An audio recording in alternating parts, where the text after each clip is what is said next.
ભવસંભવ ભીતિભેદનમ સુખસંપદ કરુણાનિકેતનમ વ્રતદાન તપ ક્રિયાફલમ સહજાનંદ ગુરુમ ભજે સદા. વર્ણિવેશ રમણીય દર્શનમ મંદહાસ્ય રુચિરાનનાંબુજમ પૂજિતમ સુર નરોત્તમે મુદા ધર્મનંદનમહં વિચિંતય. ત્વમ સુકાંતભૃતમ કાંતમ ત્વમ કાંતમ સર્વદોગતમ ત્વમ ગતે દ્વેગદેવત્વમ ત્વમ વંદે ભક્તિકાસુતમ.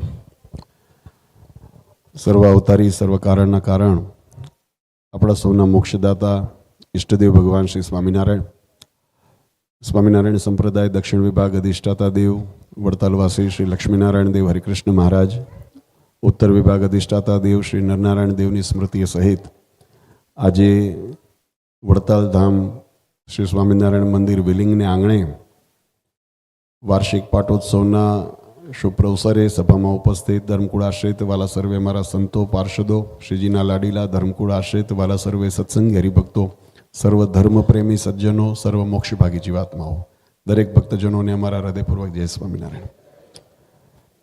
વાલા ભક્તો,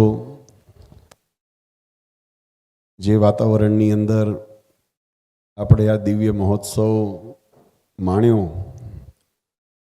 આપણા સૌના હૃદય તો એમ કહેતા હોય એવું મને લાગે છે કે આ વાતાવરણ આવું ને આવું કાયમ રહે અને આવા ને આવા ઉત્સવો કાયમ નિરંતર ચાલ્યા કરે, જેનો આનંદ, જેની શાંતિ આપણા હૃદય સુધી ઉતરે અને એટલો ને એટલો ભગવાનનો મહિમા અને બળ આપણને વધે.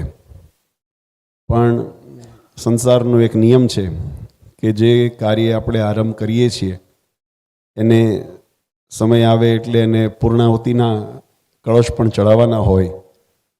પણ આપણા વિદ્વાનોએ, વડીલોએ એક વાત બહુ સુજ્ઞતાએથી આપણને સમજાવી છે કે every and is a beginning for new starts. આપણે આમ જોઈએ તો અમે પરમ દિવસ ગઈકાલે આપણે માળાની વાત સમજાવી હતી કે માળા જ્યારે મેર આવે ને ત્યારે એક માળા પૂરી થાય છે પણ બીજી માળાની શરૂઆતનું આપણા માટે એક એંધાણ છે.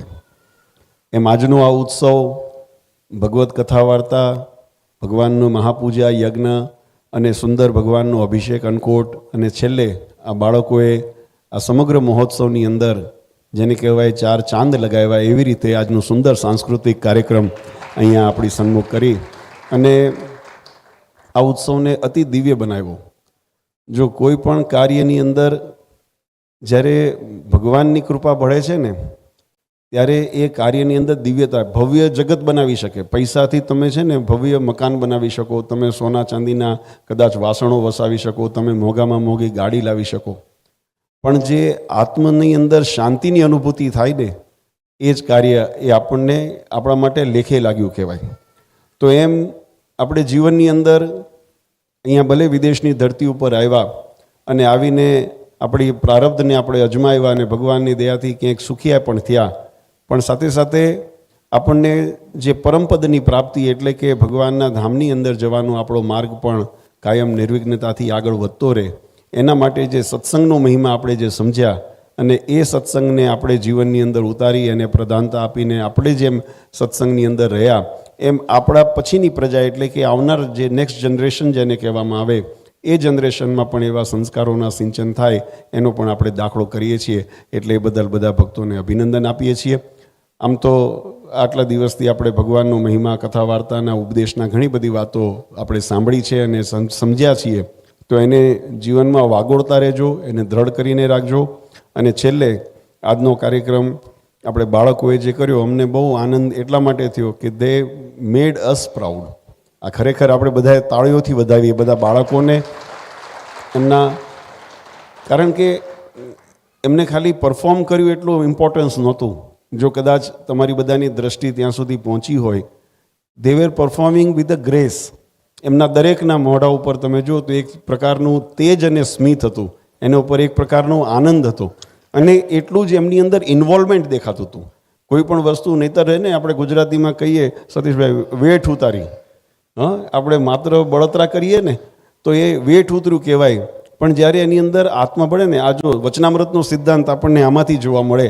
મહારાજ કે જે કાર્યની અંદર ખાલી ઇન્દ્રિયો પ્રેરાય તો એનું મધ્યમ વેગ નિર્માણ, મંદ્ર વેગ નિર્માણ થાય, જ્યારે ઇન્દ્રિયોની સાથે અંતઃકરણ એટલે કે મન બુદ્ધિ વગેરે એની સાથે ભળે ત્યારે મધ્યમ વેગ નિર્માણ થાય, અને જ્યારે એની અંદર આત્મા ભળે ને ત્યારે તીવ્ર વેગ નિર્માણ થાય. અને એવા તીવ્ર વેગ કરીને ભગવાનમાં હેત કર્યું હોય ને ત્યારે એ હેત ટકે છે, નહીંતર ટકતું નથી. માત્ર શરીરથી આપણે આકર્ષીને જો હેત કર્યું હોય તો એ હેત ટકતું નથી.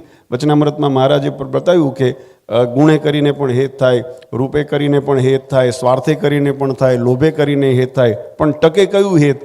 જે ભગવાનનું મહાત્મ્ય સમજીને ગુણે સહિત જે એને હેત થયું હોય ને એ હેત ટકે છે. એટલે અત્યારથી જે આ ઘડતરની અંદર આ બાળકોને પિયુષ પાવામાં આવે છે, અને એને જ્યારે પચાવીને એ બાળકો જ્યારે આવતીકાલના આપણા માટે ભવિષ્ય સંપ્રદાયનું જ્યારે નિર્માણ કરવા અગ્રેસર થશે. અને જોઈએ છીએ જે અત્યારે યુવાનો આ મહેનત કરતા હતા એ 5-10 વર્ષ 15 વર્ષ પહેલાં જ્યારે આપણે એમને જોયા હતા ત્યારે એ બધા નાના નાના જ હતા, પણ એમને જે ઘડતર કર્યું તો આજે સંપ્રદાયનું ભવિષ્ય એ મજબૂત હાથોમાં છે, ને હજુ આગનાર ભવિષ્ય એ પણ મજબૂત હાથોની અંદર રહે એવી આપણે ભગવાનને પ્રાર્થના કરીએ. પણ એના માટે અમારા કોઓર્ડિનેટરોએ અને વડીલોએ જે અહીંયા આગળ ભલામણ કરી છે, હું પણ એ ભલામણ દોહરાવીશ કે આ હંમેશા કોઈ પણ આપણે આંબાની ઉપર કેરીની અપેક્ષા રાખીએ ને તો આંબાની પહેલાં માવજત લેવા શીખવું પડે.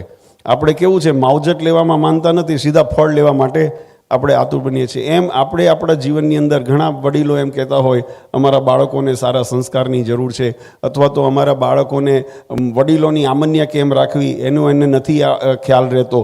તો આ બધી જે આપણામાં જે ત્રુટિઓ જે દેખાય છે એને દૂર કરવા માટે આ સત્સંગ એક એનું માધ્યમ છે. અહીંથી સંસ્કારનું સિંચન કરવામાં આવે, અને એવા સાથે સાથે આપણી ભારતીય જે સનાતન ધર્મની જે એક ઉમદા એક ઓળખાણ છે અથવા તો એની જે પહેચાન છે એનાથી આપણા બાળકો એ માહિતગાર રહે, આપણી પરંપરાઓથી માહિતગાર રહે, અને સાથે સાથે ભગવાનની ભક્તિની અંદર પણ અગ્રેસર થાય. આવા જે સદ્ગુણોનું સિંચન અહીંયા કરવામાં આવે છે.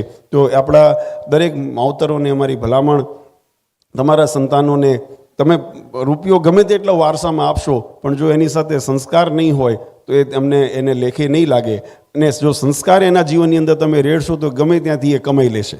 એને તમારે એની ચિંતા કરવાની જરૂર નહીં પડે, એની ચિંતા ભગવાન પણ કરશે, અને એના સંસ્કારો એને એવા યોગ્ય બનાવશે કે જીવનની અંદર એ ક્યાંક ને ક્યાંક સફળતા પ્રાપ્ત ચોક્કસ કરશે. એટલે દરેક માવતરને અમારી ભલામણ છે કે આપણે અહીંયા મંડળની જે નિયમિત સભાઓ થાય છે એની અંદર ચોક્કસ તમારા સમય કાઢીને, જેમ તમે હમણાં કોણે અમારે મનુ ભગત વાત કરી હતી ને કંઈ કે નોકરી કરતા હતા, જ્યારે જોબ કરતા હતા ત્યારે સવારે 5 વાગે ઉઠીને આપણે લેટ ન થઈએ એના માટે તકેદારી રાખીને કરતા હતા ને, એ જેમ પોતાના શરીર માટે કરતા હતા ને એમ આત્મકલ્યાણ માટે પણ એવું ચીવટ રાખજો કે અમારા માટે ને અમારા બાળકો માટે આ મંદિરની અંદર જ્યારે સભા થાય ત્યારે અવશ્ય અમારે જવું છે. એટલે એ દરેક હરિભક્તોને ભલામણ કે બાળકોનું જે અહીંયા મંડળ અને પ્રવૃત્તિ ચાલે છે એમાં પોતાના બાળકોને અવશ્ય મોકલજો. કદાચ દર શનિ રવિની અંદર બધાને એડજસ્ટ ન થાય તો તમને બધાને એ પણ અહીંયા જો આપણા સંતો અને હરિભક્તો અહીંયા હરિભક્તો માટે આપણે ઓનલાઈન પણ સભાઓનું આયોજન થાય છે, એટલે એમાં પણ જોડાવાનો પ્રયત્ન કરો.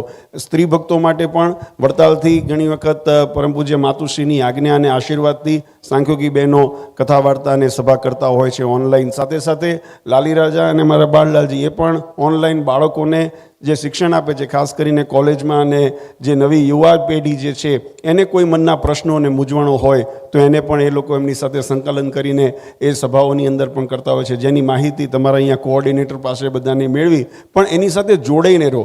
જ્યાં સુધી જોડાણ નહીં થાય, અમે ઘણી વખત દ્રષ્ટાંત દઈએ છીએ, આ લાઇટ આપણને પ્રકાશ આપે છે પણ એનું જોડાણ એ ઇલેક્ટ્રિક કંપની જે અને જેને જ્યાંથી ફ્લો થતો હોય એનર્જી, એની સાથેનું જોડાણ હોય.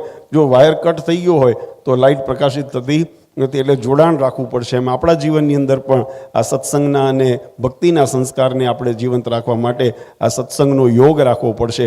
આ મંદિર એને આપણને ખૂબ સાર્થક બને. ઘનશ્યામ મહારાજના ચરણારવિંદમાં પ્રાર્થના કરીએ. આ પ્રસંગની અંદર જે જે આપણને અનુભવ થયા એને વાગોળતા રહીએ, અને છેલ્લે વધારે સમય નથી લેવો. આપણે ભગવાનની ગઈકાલે અમે રાત્રે ઉતારે બેઠા હતા તો થોડા યુવાનો આવ્યા હતા, એટલે મેં સહજ બપોરે અને મેં બધા યુવાનોને જરા પૂછ્યું, મેં કીધું તમને અહીંયા આગળ તમારા જીવનના શું અનુભવ, ગમતી વસ્તુઓ શું છે વ્યવહારિક જીવનમાં ને સત્સંગની જીવનમાં? મને એક પહેલો જ પ્રશ્ન એવો ઉત્તર આવ્યો કે બાપુજી, મેં કીધું મંદિરમાં તમને શું ગમે છે? તો કે જમવાનું ગમે છે. હા, એટલે બહુ જેન્યુઅન આન્સર હતો. પણ બહુ ભલે એના માટે પણ તમે જો મંદિર આવવાની ટેવ રાખશો ને તો ભગવાન ચોક્કસ એ ગુણ કરશે. એ અંદર રહેલું જે છે ને એ ગુણ કરશે, અને ગુણ કરશે ને ત્યારે ચોક્કસ તમને એનું ફળ મળશે. એટલે દરેકની રુચિ. એટલે હું અત્યારે એટલા માટે કે હવે ભોજનનો સમય થશે એટલે આપણને બધાને વધારે સમય નથી લેવો. આ પ્રસંગની અંદર, મહોત્સવની અંદર આપણને જે જે ગમ્યું હોય ને એને કાયમ કાયમ વાગોળતા રહેજો. ભગવાનની મૂર્તિનું અખંડ ચિંતન રાખજો અને ભગવાનનું ખૂબ ભજન કરજો. આવતા વર્ષે, આજે આપણો આ મહોત્સવનો છેલ્લો દિવસ છે, પણ આવતા વર્ષ માટેની અત્યારથી ઉત્સાહભેર આપણે તૈયારીઓ કરીએ અને વળી પાછા આવો પ્રસંગ આપણે આંગણે આવે ત્યારે તામધૂમથી પુનઃ પાછા આપણે ભગવાનને રાજી કરવા બધાએ સહભાગી બનીએ એવી ભગવાન સર્વ પ્રકૃપા વરસાવે એવી એમના ચરણારીમાં પ્રાર્થના કરી અને તમને બધાને પુનઃ ખૂબ ખૂબ અમને મળીને આનંદ થયો છે. એટલે ખૂબ અંતરના આશીર્વાદ આપીએ છીએ કે ભગવાન તમને સૌને ખૂબ સુખિયા રાખે એવી ભગવાન શ્રી હરિના ચરણારીમાં પ્રાર્થના કરી પરમ પૂજ્ય સનાતન ધર્મ ધુરંધર આચાર્ય શ્રી અજેન્દ્ર પ્રસાદજી મહારાજ, અશોક ગાદીવાળા માતુશ્રી અને મારા સમસ્ત ધર્મકુળ પરિવાર વતી આપ સૌને અંતરના આશીર્વાદ આપી મારી વાણીને વિરામ આપો. બોલો સ્વામિનારાયણ ભગવાન.